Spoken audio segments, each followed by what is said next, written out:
你有见过被家暴的孩子吗？他可能住你楼上，每天傍晚都能听到摔东西的响声，伴随着父母的咒骂和孩子的哭声。第二天早上，你在电梯里遇到他，发现他校服的袖子下面藏着淤青，低头快步的从你身边走过。但或许你可能就是那个被家暴的孩子。2.7亿中国家庭中，每10户就有3户发生过家暴，而在离异的家庭中，这个比例会飙升到40%。更让人愤怒的是，我们常说家是人生的港湾，但这个港湾很多都是刑场。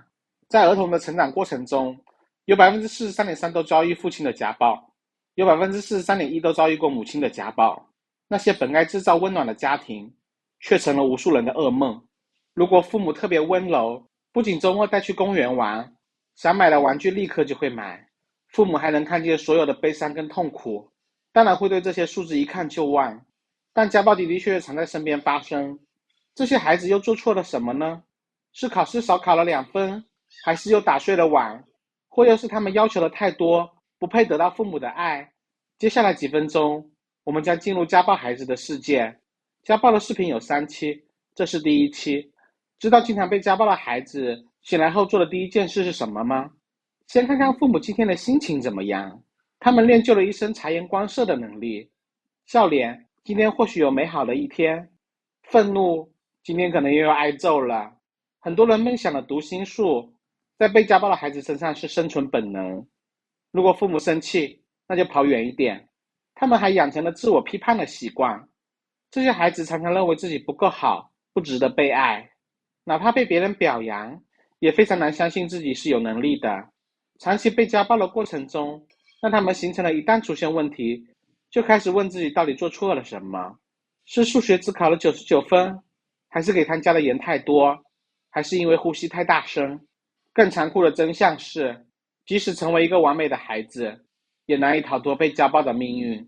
因为这些愤怒是施暴者身上产生的，他们只是把愤怒发泄在孩子们身上。被家暴的孩子还会有病态的亲密关系，就是当觉得对方好，拼命的想靠近，却害怕对方伤害自己，又想要逃离。这种状态让爱人也摸不着头脑。谈恋爱时，对方半小时没回复消息就觉得被抛弃了，关系可以进一步发展，他们却当场逃走了，留下伴侣孤零零在原地。有些人用童年治愈一生，而有些人用一生去治愈童年。进入成年后，被家暴的孩子又会发生什么呢？普通人往往能够识别到自己的情绪，但被家暴长大的孩子，由于长期的压抑自己的负面情绪，无法准确识别自己的害怕、愤怒、恐慌等情绪。当情绪积累到一定程度时，就像压力锅一样爆炸。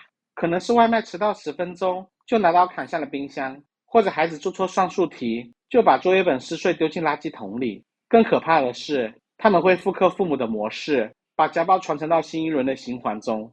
家暴的孩子还会养成一种完美主义的倾向，并且伴随着偏执。当成年后打碎碗，突然就觉得非常的恐惧、焦虑、害怕，即便到了30岁、40岁，甚至一生，被家暴的噩梦也不会停止，有可能反复回到8岁那晚，身上的疼痛让自己蜷缩着无法入睡，大脑在睡梦中重复着童年的片段，就像是自动播放的灾难片。我有个朋友说，我看到父亲手都会发抖，而另一个朋友说，家暴很正常呀，我们那的人都这样，每家的孩子都会被挨揍。家暴有时像一个病毒，深深地植入每个家庭中，甚至像是一个地区的诅咒。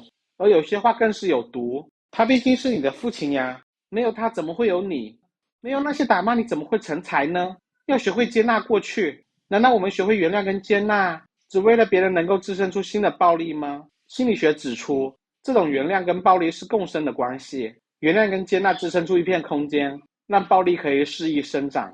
有人说，苦难就是苦难，不要因为某些人能在苦难中寻找到意义，就去歌颂苦难的美好。或许可以换一句话，不要没苦硬吃。